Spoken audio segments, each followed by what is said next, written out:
I'm leading a research team where we in particular develop this metaspace. So right now we do it at the University of California, San Diego, at the Department of Pharmacology and Bioengineering. And with this, I pass it to Bishoy for his introduction. Hi, everyone. I'm Bishoy. I'm a senior PhD student in the Theo's group. I work with Lucas and Theo on metaspace development, and I also have other projects with spatial multiomics integration as well. For you, Lucas? Hi, everyone. Really happy to see everyone here, to see how big the metaspace community is. My name is Lucas. I am a staff at Theo's team. And currently, I'm this lead software developer on metaspace. Maybe some of you already talked with me to solve some issues of processing, and I'm happy to meet you guys. That's all. Cool. Thanks, Bishoy. Thanks, Lucas. So now we'll start. The whole webinar will take about 1 hour, and let me share my screen. And the webinar will be recorded. So the recording has already started, indeed. And this is who we are. This is where you are. Once again, it's best practices for metabolite annotation, image mass spec with a metaspace. So we introduce ourselves. Let me say a few words about housekeeping for today. I mean, first and foremost, we are actually really excited to do this webinar. This is the first time when we really spent a lot of effort preparing this advertising, and we're really happy to see all of you here, so many people. So we prepared a few rules that will help actually us to make this webinar like friendly and useful space for everyone. So first about the questions. If you have any questions throughout the talk, please use Q&A, and please post your questions there without waiting till the end. We'll actually be responding questions during the time of the webinar, but we'll also have Q&A time at the very end. Anyway, please use Q&A for questions. Should straight away start right now. So any questions are welcome. The topic is best practices. Think about your questions about best practices, but anything that we'll present in here, but any questions are very much welcome.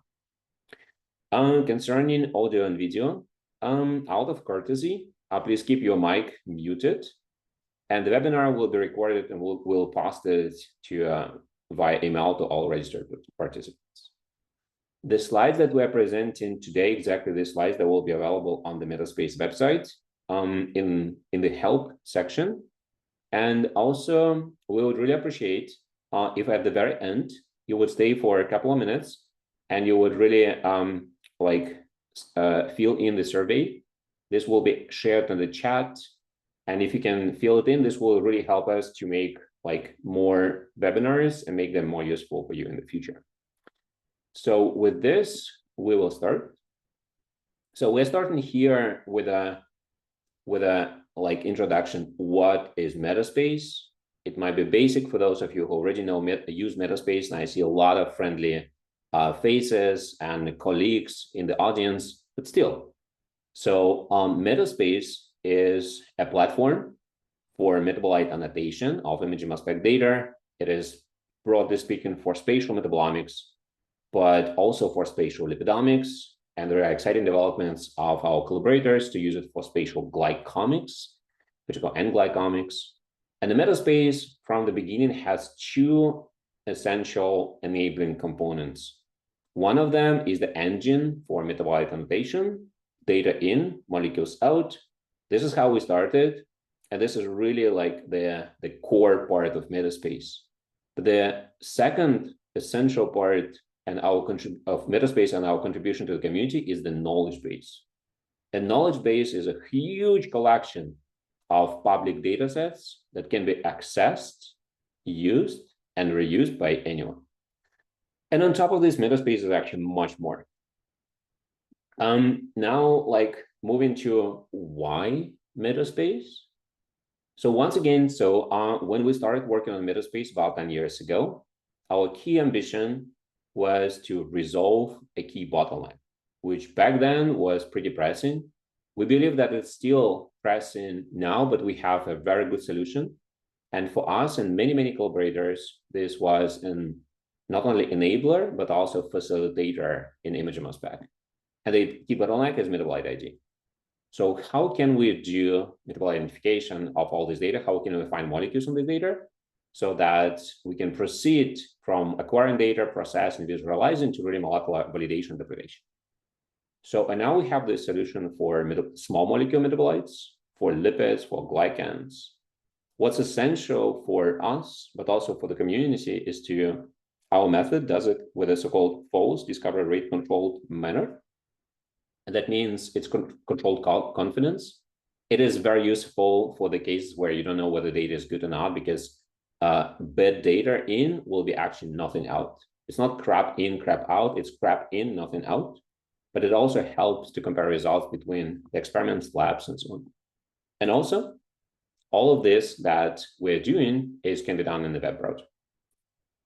So it's really, really cool for us to see that METASPACE helps now many scientists in many applications. There is more than 3,700 users from more than 200 labs registered on the platform.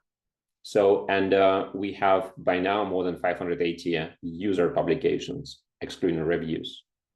So, and once again, we're very excited that METASPACE now, through all the contributions of users, hosts a large knowledge base of spatial metabolomes, so all these data sets which are annotated.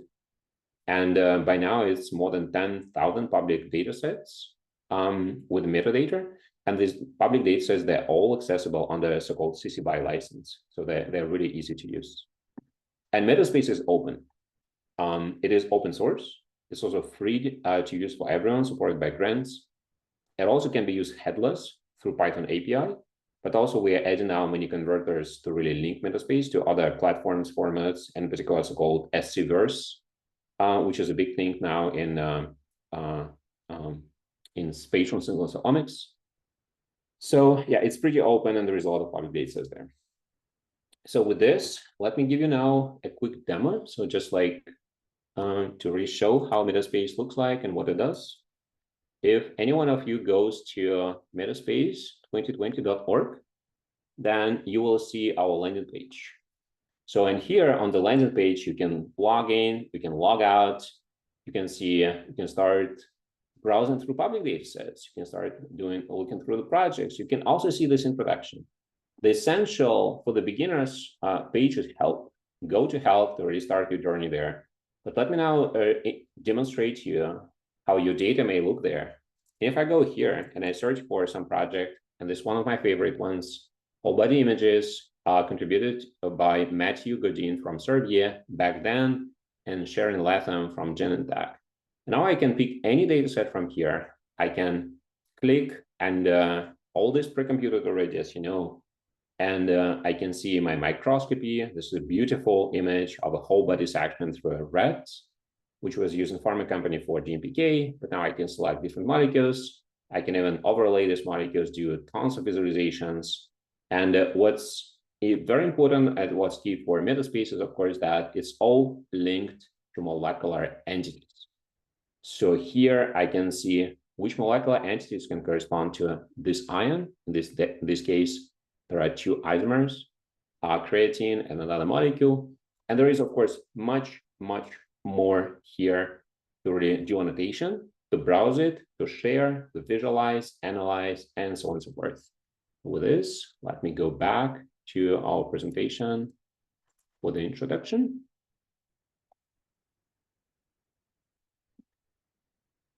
And with this, I'm wrapping up this very, very brief intro.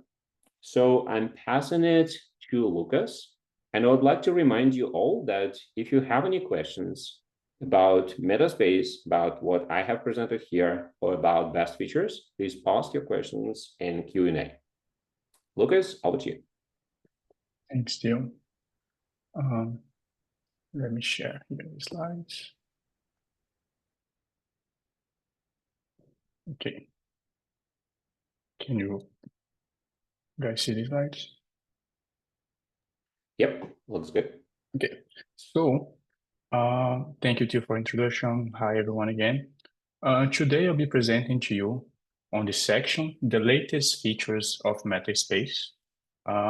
Here I'm going to go through quickly 6 of our latest features that are the METASPACE ML, lipid enrichment, detectability, IMSML browser, dataset comparison, and regions of interest. So first, I will talk about the METASPACE ML, which is a better option for metabolite annotation using context-based ML models. So what is this release? This release here, we improved our annotation engine, and now based on ML models trained currently on plant or animal, we can generate new annotations. Like if you guys are interested on checking the algorithm, the features used, I recommend you guys to access our paper here written by Bishoy. And here you guys can see a little example on how you guys should access this feature and how to use it. Basically, you have to choose the analysis version when uploading your data set. And after that, you have your annotations using this ML model, and you can access it on diagnosis and compare with all the other results you already have, since they are done with the same analysis version. Okay, so after the METASPACE ML, I will talk here about other feature, the lipid enrichment. That is a feature that tries to bring an analysis of lipid enrichment by overrepresentation. And here we take in account isomeric and isobaric ambiguity. So you guys can make your enrichment analysis and try to see which relations you can do with your annotations. Here also is quite simple way on how to access this feature and how to use it. Basically, when uploading your data set, you also have to select that you want to do an enrichment analysis on the enrichment ontology option. And then you can access this via dataset overview. Again, I'm showing here quickly on how to access these features and how to use it. And you can come back here later or try to access it. And later, if I have a few time, I'm going to do a live demo. One of the other features that we still have is the detectability. The detectability page basically displays the results of a systematic account of metabolite detectability by various MS imaging technologies. So this work was done by Veronica in our lab, and all the results can be displayed here on this page. So you guys can check it out, the multiple MSI technologies, how the molecules were detected in each one of that, and can try to improve your interpretability on this to apply on your own projects. So this feature here is quite nice. Basically, you can select what you want to display. You can interact with the MetaSpace database of other data sets. So I recommend you guys trying. It's interactive, like chart, and you can access here quite easily by pressing detectability on our header and play around according to our instructions. I can go to the next one. That's the IMSML browser. That basically is a feature that we have already for some time, but it's really nice because with it we can access the IMSML and IBD files and show the spectra of your data set, the ion images as well. And also one thing that's quite important here is also we have the visualization of the KM, that's the Kendrick mask effect plot, which was a feature that was requested by a MetaSpace community. So I would like to show this feature here to you guys and also remind you that your opinion is quite important. And we always recommend you to reach us or our GitHub discussions to propose features that we can try to expand our community further with your collaboration. Okay, so to access this IMSML browser also is quite easy. Here are some instructions that you guys can see. And on these, you can basically go pixel by pixel of your image and select the spectrum to check, to visualize. You can filter, you can change according to what they are. You can select the MZE and many other options. And here one of the other options that we also have like to improve like the visualization of our data set and IO images like comparison is the data set comparison page, which like helps compare IO images and intensities between multiple data sets in MetaSpace. So when Theo showed you guys the annotation page, all the resources that we have with the IO image, here we also have this like same like features, most of them, but with a plus. Here we can select all like data sets you wish with a maximum of 12. So you can like show them side by side. And this way is going to be easier to compare like your annotations between data sets and help you get like new insights. So it's a quite easy to see interface, and it would be really nice for you guys to use. So try to explore a bit. And finally, but not less important, our latest features like a region of the interest, ROI, that basically is an add-on feature added to the annotation page on our IO image viewer. So basically with this feature, we can draw regions of interest on like our data set, and you can save this data as this region of interest for the users to see. You can access the intensities by pixels inside of the region of interest and like many other things. So now quickly, I'm just going to make a demo on how to use these features, mainly the ROI, that's the one that's a bit hidden. Can you guys see the screen here? So basically I'm going like really quickly, 1 minute each, just to show like how to do the features I explained to be more interactive. So like the first one, the ML, when you want to use it, basically you can come here to the upload page. You can select which ML model you want to do for your analysis version, just upload the data set. And when your processing is going to be done, it's going to be with our ML annotation system. And once you click on the annotations of the data set, you can see here the parameters used for the prediction, the diagnosis of the data set, so you guys can play around.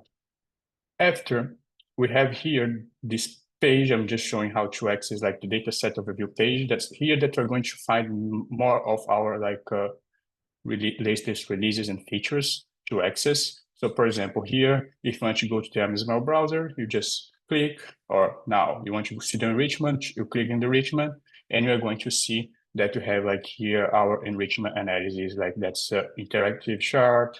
You can like go around checking the results, you can filter, you also can click on the website, on the chart and check like apply the filter of the types, the classes of lipids on your annotation, so you can play around. Here is the feature that I told about detectability, is also like interactive. You can select which kind of results you want to explore from this systematic project, and you can generate your chart, you can export the data, and you can play around, and this is going to be quite nice for you.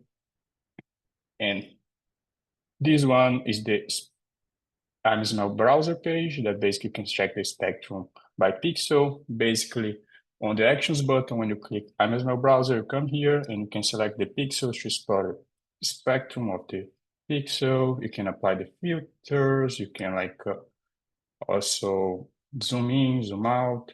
So it's quite nice. And here, the visualization of dataset comparison, where you can select a grid of data sets to compare side by side their annotation. So it's a quite easy visualization. It has also like the mood channel and many of the features you already know from the IO image viewer. So I recommend you guys to test it. And finally, the ROI, that basically is this add-on feature. When you come on the annotation page, you click here and you draw your regions of interest. So basically, you do a free drawing, and to close it, you have to complete the region, or you can like do the drawing, and if you want to stop the region, you can click twice. And once you have it, you can save it the regions if you have permission of like on the data set. And once it's saved, all the other users are going to see it also.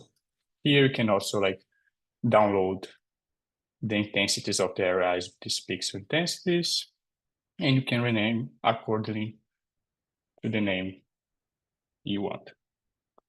So this was just like a quick presentation of like these latest features. You guys can come back and check it out on the slides on how to use it. And any questions, I would like to remind you that from now on, we are going to be posting also like how to use these features in our new releases on our YouTube channel with instructions of these tutorials. And now I'm going to pass the talk to Bishoy. That's going to start the next section, the main section of like this webinar. That's the best practices. Right. Thank you, Lucas, for such a nice display of the features. It looks really nice. Let me start sharing my screen. Right. Can you see my screen? Yep. Awesome. So yeah, hello again, everyone. I'm really happy to see everyone here for our MetaSpace webinar. So I'm gonna touch a bit on best practices, which is the title of the webinar. So I'll share a few tips and tricks in data set submission, results interpretation, and finally how to share and report the results. So let's start with data set submission. So first things first, I would like to emphasize how important this part is. So the first thing is that Metaspace usually accepts centroided data. So if you look at normal spectra where you have the MZ against the intensity, usually you start out with the very raw data, which is profiled, which is kind of a continuous spectra, and then you perform centroiding on this data set to kind of like pick or discretize this into peaks. So you have discrete peaks, and this is what Metaspace usually takes. So this is, I want to emphasize that it's important to make sure that your data set is centroided, not profiled, because usually if you upload a profile data set, you will probably don't get any annotations. And even if you do, these annotations are not going to be reliable or going to be completely not trustworthy. And it takes a lot of processing time on Metaspace and computing costs. So, you know, the processing might stop, and you might not get the results, even because you, by mistake, have provided a profile data set. So how do you fix that? So the first thing is make sure you follow our guidelines on the help page on Metaspace. This will have very detailed instructions into how to export and convert your raw data to centroided IMZML and IBD files. If you follow the guidelines and you are sure that you have now centroided data set, I would like to ask to double check. You can open the IMZML metadata file, and if you Control F on one of the files, and if you find that term, which is an ontology term in the IMZML, this term corresponds to a profile spectra. So if you find that term, then likely the data set is still profile or contain profile spectra. So I would advise you to go back and try to reconvert it into centroided data sets. So if you've done that and you made sure that you don't have that term, but your file exceeds 20 gigabytes. So one common aspect of the profile data sets is that they tend to be very large because you have many, many data points.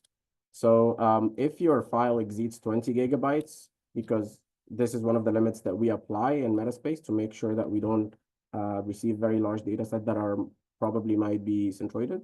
Double check again with your vendor, make sure that the pre-processing was performed correctly and the export to centroided set was performed correctly. If you've done all of that and still you have a very big data set and you want to upload it to Metaspace and you are sure that it's centroided, then you can reach out by email, and then Lucas or probably will get in touch and help you bypass this requirement and upload your data set. So that is the first most important thing when providing your data. Now that you've provided the data, usually you are filling some entries or fields in the upload section. So there are many different aspects, and I would like to highlight some of them. The first is the mass spec analysis data, so MS analysis data section.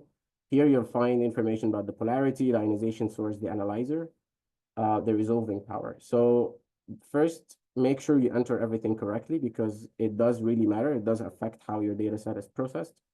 For example, the way like the analyzer and the resolving power impact how the isotopes are generated. And we do need the isotope generation because this helps us later in the diagnostics and also in the features scores that determine the FDR later on. So if you enter this incorrectly, you might get something different, and that will impact the isotope generation. So make sure you enter that correctly. The other part is the polarity. So usually you have negative and positive polarity, and this polarity impact the default adduct selection. So if you choose positive, we have a set of adducts that are usually set by default, which is the plus H, plus Na, and plus K, for example. So the way you choose the polarity will impact the adduct selection, which later on affects the FDR estimation as well.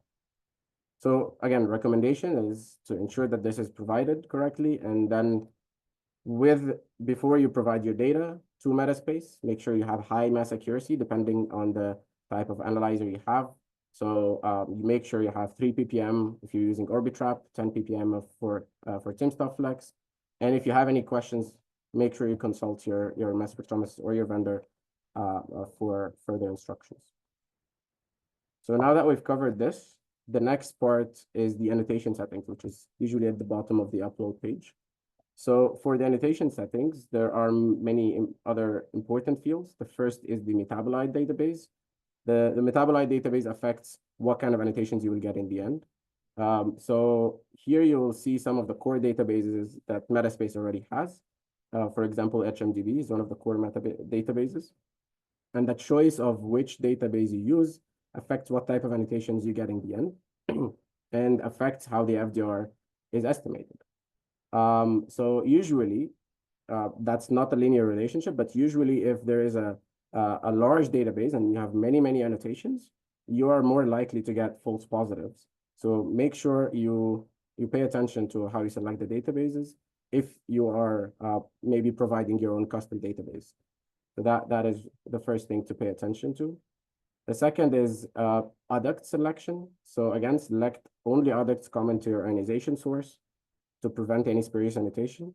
So this is very important. If you select an adduct that will probably not be found because it wouldn't be like ionized, then it might form a problem, and then it will also lead to some false positives.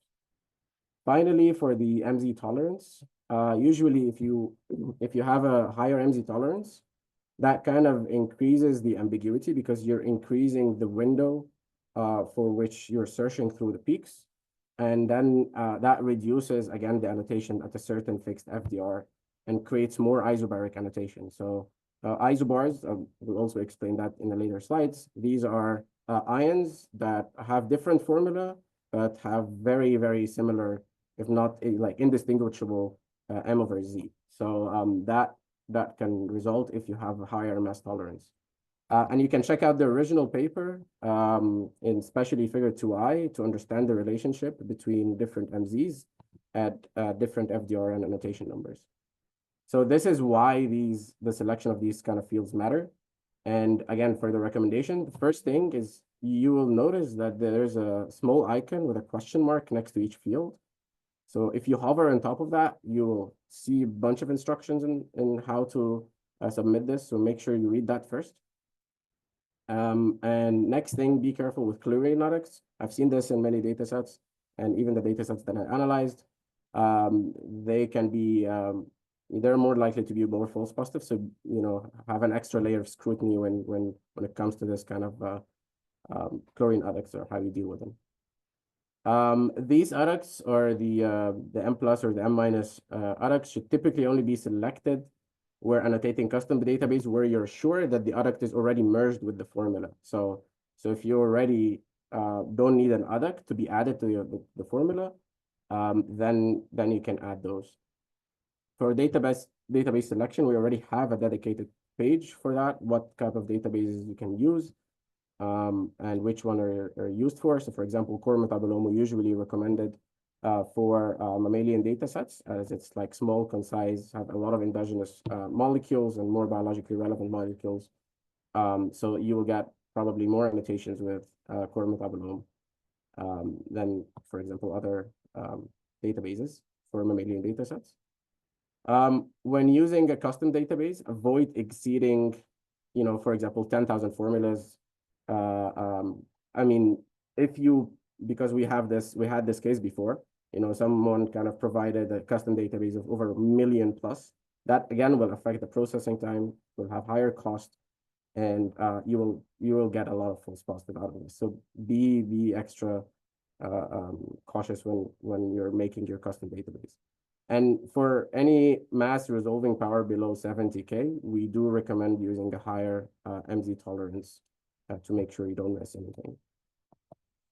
So this is the part on the how to submit the data sets. Now let's look at a bit about how to interpret the data sets. So if we choose this data set, this is one of my favorite data sets. I think Jessica Lukowski is one of the attendees here. So thank you for submitting this data set. It's really nice. I like it. So if let's go, for example, to the annotations from core metabolome. This is a rat brain. And you can see here that the panel here called diagnostics. And in diagnostics, you'll see different things. So you will see 4 images. And these 4 images correspond to the first 4 isotopes of that given ion, right? So, and below that, you will see the theoretical and observed or experimental spectra for these isotopes. And we can basically zoom in and see how much does the experimental and the theoretical match for any given isotopes. And by double clicking, I can go back. Why is this important? Because by looking at this spectrum and by corresponding it with the scores, because these scores are the ones mainly used in the MSM score that you see here, and based on which that determines the FDR. So for example, this row spatial is basically a correlation of the first isotope to the rest of the isotopes. And you can see quite nicely, it's very high because you can see that it's highly correlated, strongly correlated across all of the 4 isotopes. That's why it's like super high, it's like 1. And spectral is basically the association or the correlation between the experimental and the theoretical. So how much does the experimental peak matches the theoretical or predicted peak? And you can see that it matches it quite nicely. So that's why the spectral here is high as well. And the chaos is a measure of informativeness. So if you see like a lot of scatter pixel, then that would be a lot of chaos and that would be low. So something like this is you can see or you can inspect from the diagnostics panel. And if we see this annotation, we see this kind of warning here. We say METASPACE tells us there's an isobar to that annotation.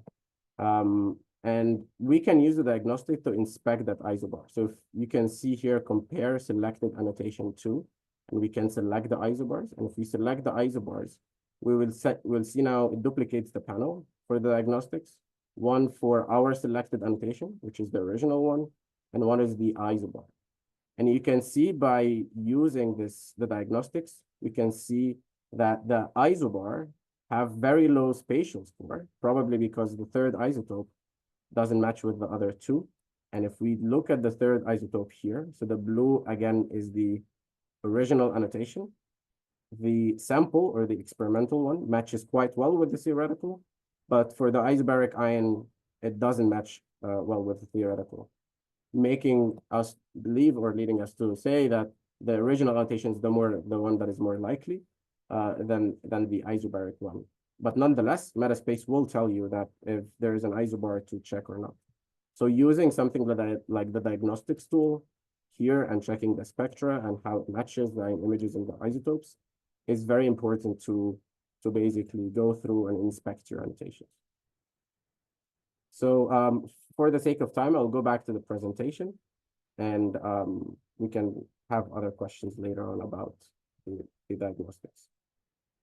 So the last part is how to report the annotation. So now you have the annotations, you can inspect them.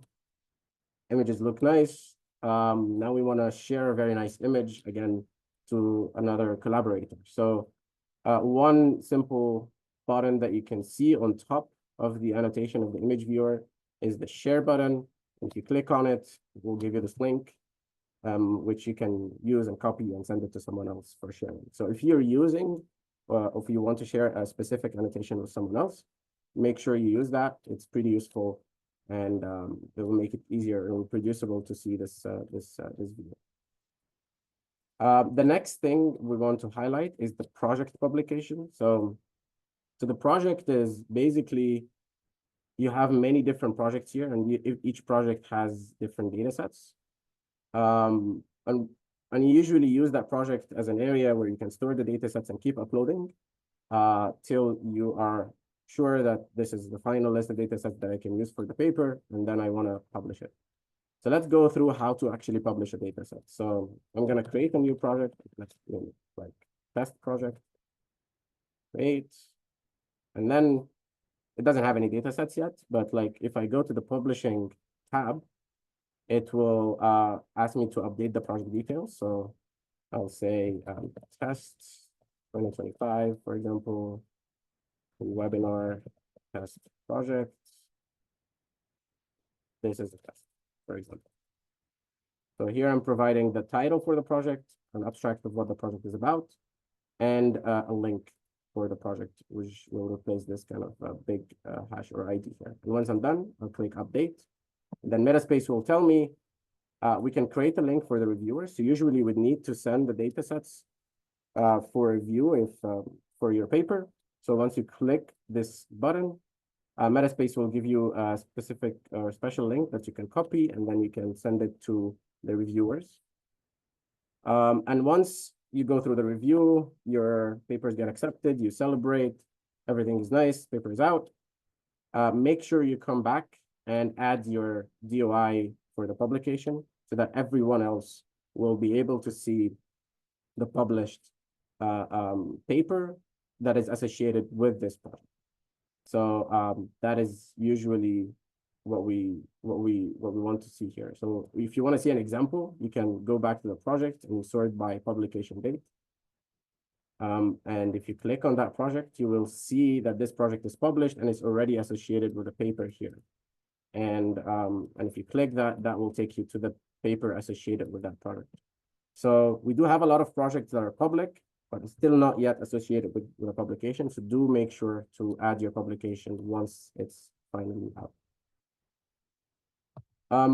Final thing regarding reporting is to how actually mention the results in a paper. So the first thing that I mentioned earlier is the ambiguity part. So you sometimes end with isomers and isobars. So isomers are basically molecules that have the same molecular formula, and isobars are the different molecules, different molecular formulas, but indistinguishable M over Z. So again, as I showed earlier, Metaspace will highlight if you have isomers or isobars. The number between the parentheses are the number of isomers, and if you see this warning sign, that means that this annotation is associated with an isobar. And on top of that, you can also see the same information in the results like the results table, where you see how many isomers and isobars are associated with a given formula. So make sure that to highlight this ambiguity. And it's important to mention this ambiguity in the papers. So make sure you mention we found molecule X, add an asterisk next to it to indicate that this is ambiguous, that this is not an identified metabolite, or you can say molecule X or isomers. And we do recommend using MS for validation if possible to verify the specific isomers. And in an example of how to report this in text, you would mention that the annotation was performed in Metaspace using the given annotation database with the specific version, what FDR threshold did you use, if you use of any, mention the papers with the annotation model that you used for the FDR controlled method, and the ML if you use the ML. And don't forget to mention that this belongs to level 2 of the Metabolomic Standardized Initiative, which provide putatively annotated compounds according to the MSI initiative. And that's basically it. So summary or take-home message for this is, again, make sure you are uploading centroid data set. We cannot earn this fact enough. Double check that the export was performed correctly. Follow the reporting of the data publication practices. And we have a lot of help and guides everywhere. So make sure to check those for further instructions on what to do. And if this is not yet enough, we need more help. We already have, first go to the help page to see if your question is there. Check our GitHub community discussion where you can share ideas, suggestions, Q&A, if you face any problem. Again, check the YouTube channel, as Lucas mentioned earlier, about the guides for the features. And if there is anything that is not covered in the earlier ones, you can reach out by email to info@metaspace. So that's it. So now we're gonna open it for questions. I think I can stop sharing and then we can open the stage for questions. Cool. Yeah, let's give ourselves a round of applause for this webinar. And for me, definitely from Bishoy and Lucas. Once again, let me remind you, everyone, please ask your questions in the Q&A. Please not in the chat box, because otherwise it's a bit hard to manage. Once again, in Q&A, there is a button for Q&A at the bottom of the screen. So please ask any sort of questions that you have about best practices, but also about Metaspace. Now we have about 20 minutes and we'll start with answering all the questions. And if we will not be able, please post as many as you have, because we'll definitely follow up with you and respond to you afterwards offline. Okay, now with this, we have answered already a few questions there. So, and I believe everyone can see the questions and the responses. But let's take a few questions right now, like in person. Jessica, if you don't mind, would you like to unmute yourself and ask your question? Just to also have it a bit more interactive and kind of like a bit more like personal, not just like the typing in the chat box.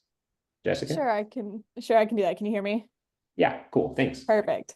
Yeah, so I was just wondering how often the different databases like HMDB, lipid map, Swiss lipids are updated, just to, keep in line with, what's coming up and getting the best annotations I can within my data sets. Yeah, cool, thanks, Jessica. I'll pass it probably to Lucas, because once again, Lucas is our main software developer right now, and he's managing the whole software and also infrastructure for this. Lucas, would you like to take it? Yeah, I can answer that. So usually we upload the databases upon requests. So if we see that like many users ask for the uploading the database, we check it out and make the parser and upload it. Like HMDB, DPTMETs, and the main ones is being a while we don't upload, but like we already have like a plan to upload HMDB. So yeah, I think usually is upon like request of the users or after some external request. Theo, if you want to complement or. Yeah, maybe just explain the thinking behind this. So on one hand, we're striving to get the latest databases provided. On the other hand, we also see that it's also very important to ensure comparability, so that users can really compare their results to the data sets that, like, annotations they got with the previous versions. So this is one of the thinking. So really in kind of like to balance this. And reprocessing everything with a new databases actually takes a lot of time and costs a lot. So this kind of also stops us a little bit. If you are interested to really work with the latest version of the database and you don't see it in the list, you can actually create your own custom database. And using this custom database, you can upload it, you can annotate it, and then you can even share this custom database with others. We had a great experience with one lab in France.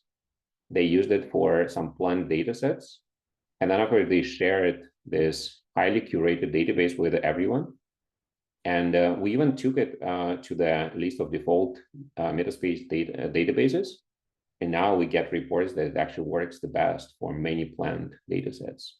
So please upload your custom databases. If you see that useful, please share them with others in your publications. Let us know that it's a great database which works for you. And then we can like also elevate it and make this custom database and one of the default ones. Yeah, and Bishoy, also would just you like to add anything to this? No, I think you answered like probably everything. So yeah. Just complementing like as you told, upon creating a custom database, if desired, you can like share it public so other users of the community can also process the databases with your custom database. So please, if you have interest in custom database that you want to share with the community, please do so. Okay, cool.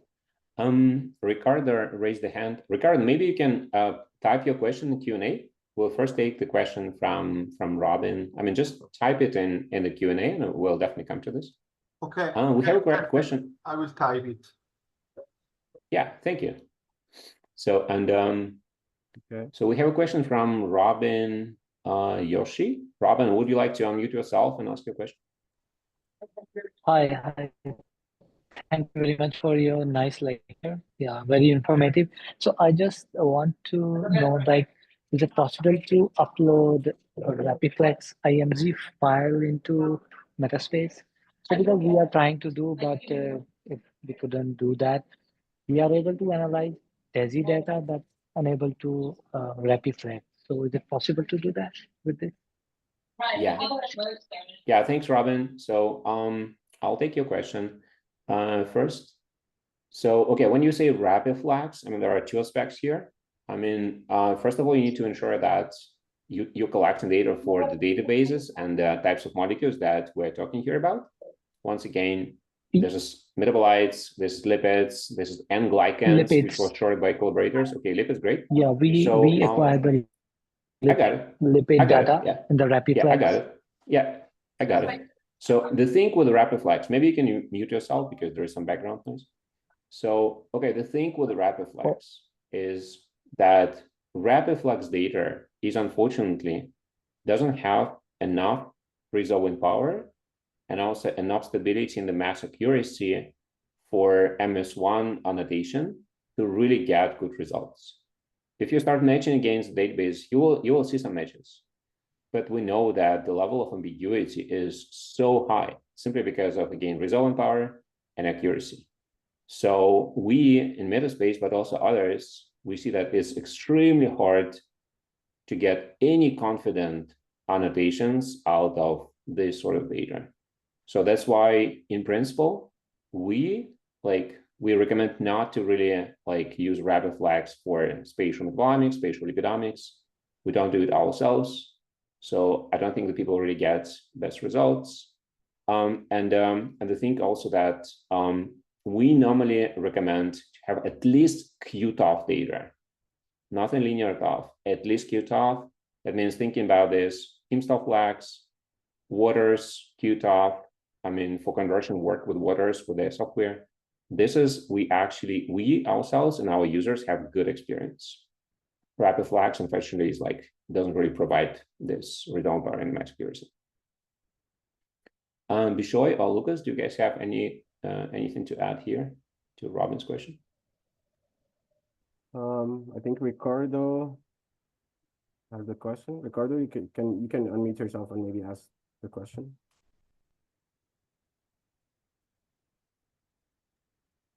No, that's all right. It was just a simple request. I've seen that you added database, but then in the help there is no explanation about this new added database. So if you put something, maybe it's less confusing. And thanks for adding Coconut database. It was useful for one of my projects. Cool, that's great. So we definitely need more sweet and tropical databases in our list. Yeah, that's a great suggestion. And also to everyone, please do post more suggestions here, also in the chat box. It's also very important, like we do in this webinar, to really make sure that you guys get the best results with METASPACE, but also as really important sort of feedback to get from you. One thing I just want to add regarding this. So I mean, I understand like how you know, you might need more explanations, but can you maybe like, it would be helpful for us if you can go to the GitHub discussions and maybe provide a list of what kind of explanations you would like to be added next to the database, so that we can also like see if we can like add it to the existing ones and the other ones, and also everyone can share their thoughts as well. So it would be really useful for us to share this on the community discussion. What kind of explanations do you need? That's correct. I will send you mine about the coconut database. Thank you for the suggestion. Thank you, Ricardo. I think here a good point that Bishoy brought up is that we have now this GitHub discussions, and like we want you guys to be there, like collaborating. So post your questions, your recommendations that we're trying to communicate with you guys there and improve like MetaSpace through your comments and suggestions. Yeah. Yeah, maybe we can post the link to the GitHub discussions in the chat box. Okay, let's take one more question. The question is from Nicola. Nicola, would you like to unmute yourself, or shall I just go and take your typed question as the basis? Yeah, I can unmute myself, no problem. Yeah, First of all, thank you for the great presentations and great webinar. I would like to ask you, since I'm relatively new to METASPACE and its use, in addition to proton, sodium, or potassium adducts, are also matrix adducts included in selection? And how extensive would you say that search for matrix adducts is needed? And in addition to that question, one more. Regarding the plant databases, how many plant databases are available at the moment and how extensive are they? Thank you. Okay, cool. Then maybe I can start. So yes, plant databases, we don't have actually too many. So this is in particular because METASPACE a lot, at least recently, was developed based on like what we ourselves work with, because our research team is actually the first users, but also the first testers for pretty much everything that we introduce. And we do not work like with plant data or plant samples, not that much. So the best database is one which I mentioned, I think is based on Brassica, and it was done by our collaborators, and they did LC-MS analysis, curation annotation, and then they shared a list of molecules with us. But of course, we know it's Brassica, although it's like pretty broad family, it is limited. So if you or any one of you actually works with plants, and you may have your in-house databases, or you really have the need for this. So, I mean, the best you have in-house database, and you know that it works well. So please reach out to us, and we'll discuss how to add it. The thing is that we really want, if we add it to the main databases, we want to know that this is a really reliable source, it's highly curated, and also how to provide also the description. So yeah, we need sort of like feedback from the community experts and collaborators. Now I'll take one more question that you asked, Nicola, concerning, in addition to proton, sodium, potassium adducts, matrix adducts, are they covered by adducts? Okay, so first of all, this is positive mode. Like if you switch to negative mode, it will be automatically different ones. In general, you will not find that options to enter your adducts, but what you will find, you will actually find options to add chemical modification. And in some sense, you can incorporate matrix adduct as almost like chemical modification. So, but then you need to be sure that your ion formed will be produced by neutral molecule format, then this chemical modification, which will be matrix, and then also adduct. For this, you might want to choose molecular adduct. So if you understand what I explained, so that's great. Maybe you can talk also to your mass spectrometrist if it's like still a bit too complicated because it's not immediately clear. So just again, reach out to us. The best is on GitHub discussions, and we'll really show you how to work with this. So Bishoy or Lucas, do you have anything to add to Nicola's questions? Oh, I think we covered all the bases. Yep. Anything else? Okay, cool. We have some interesting question from Jamie.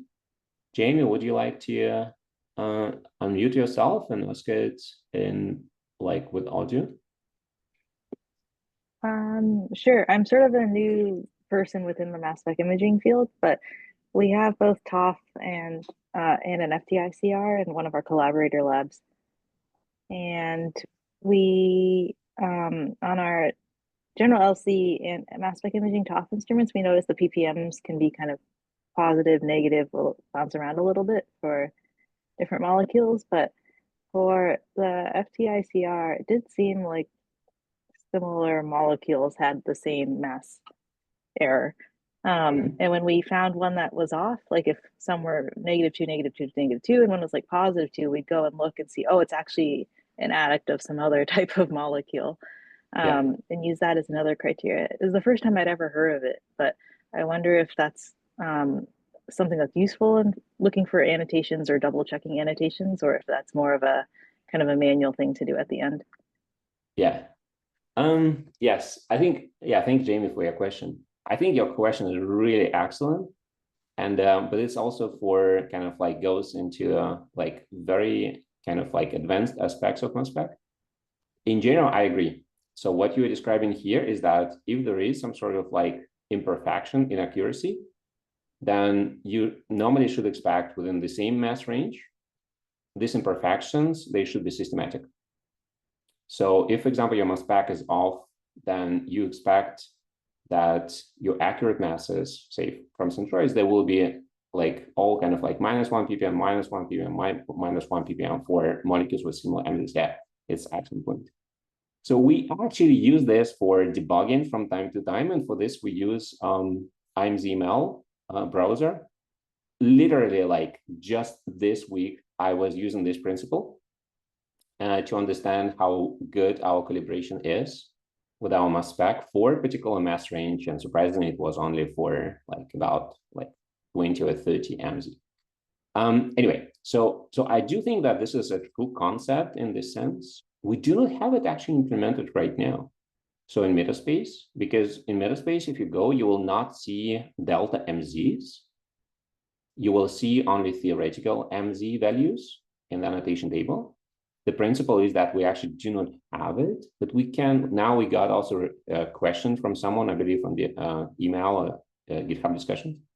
So we potentially will be adding like capacity to estimate delta MZs. So once this will be available for advanced users, this actually will be a great tip to use something like this, that delta MZs will be kind of similar for molecules from similar mass. That's a great suggestion. Lucas or Bishoy, would you like to add anything here? Yep. I think that we're probably approaching the end of the webinar. So thank you, Theo, for taking the questions, and Lucas. I think, and thank you all for joining. So just to wrap up, I just want to add one more thing. We've posted in the chat the survey link, the feedback for this webinar. So please, if you have like 2 to 3 minutes, tell us how was it. It will help us a lot for future webinars as well. And we'll send this to the email, like by email, and we'll also send the recording along with the slides by email as well. Theo and Lucas, do you want to add any last thing before wrapping up? I would just like add that was really nice to see all of you here. I hope like we have more collaborations like inside METASPACE community like this again.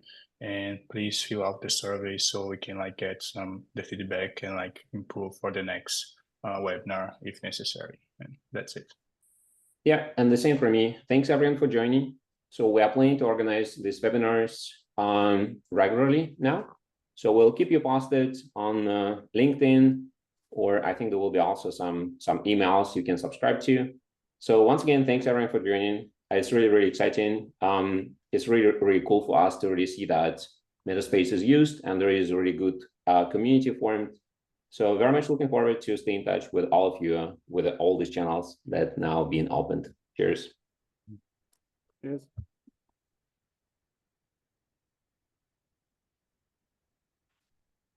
All right, Bishoy and Lucas, can we close it? Because there is this recording and everything. So of the